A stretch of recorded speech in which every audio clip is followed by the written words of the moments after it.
يا صباح الفل. ازيكم كلكم؟ النهارده هنعمل حاجه سهله جدا وكتير بالولاد بيطلبوها قوي، اللي هو سويت اند شالي صوص. هو مكوناته سهله جدا وبسيطه.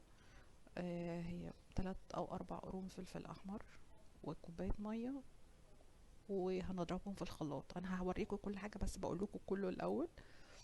بعد كده بنحط 3 فصوص ثوم ومعلقة ملح ونص كوباية خل وواحد ونص سكر وثلاث معالق نشا.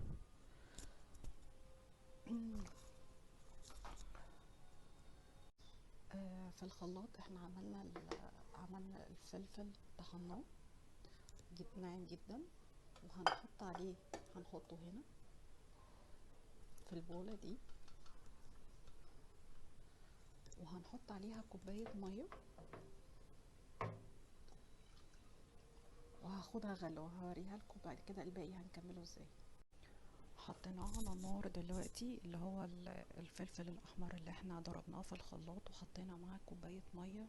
هيدوب بس هياخد غلوه، وهنبدا ننزل بقيه الحاجات بتاعته، اللي هي واحد ونص سكر وربع كوبايه خل وثلاث معالق نشا متدوبه في نص كوبايه ميه وثلاثه توم.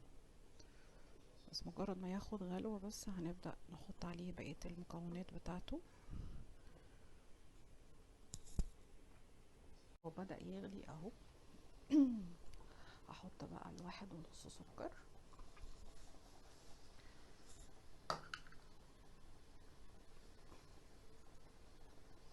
هنقلبه شوية.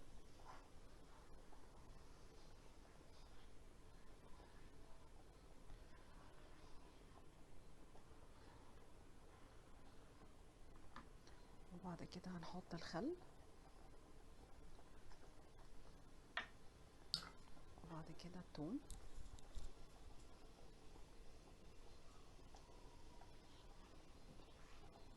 هناخدهم بس غلوة مع بعض كده. بعد كده هننزل بالنشا،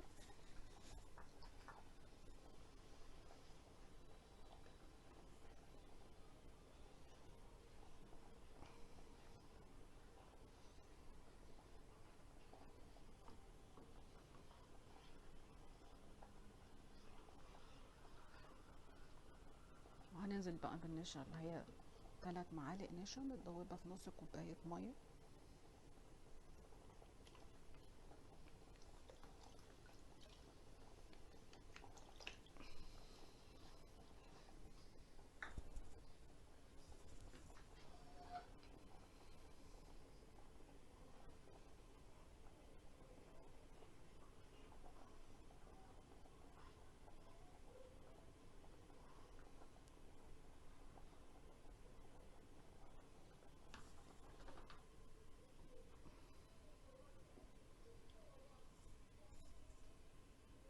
اهو يا جماعة بدأ يتقل شوية، وخدوا بالكم كمان لما يبرد هيتقل اكتر.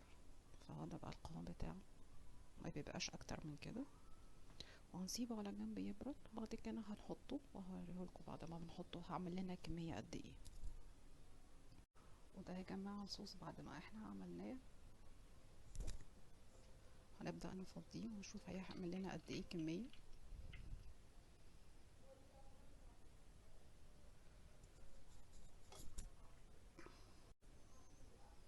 ودي يا جماعة كمية اللي طلعت لنا من الكوباية، من 3 أو 4 فلفلات معاهم كوباية مية وكوباية ونص سكر وفلفل أحمر.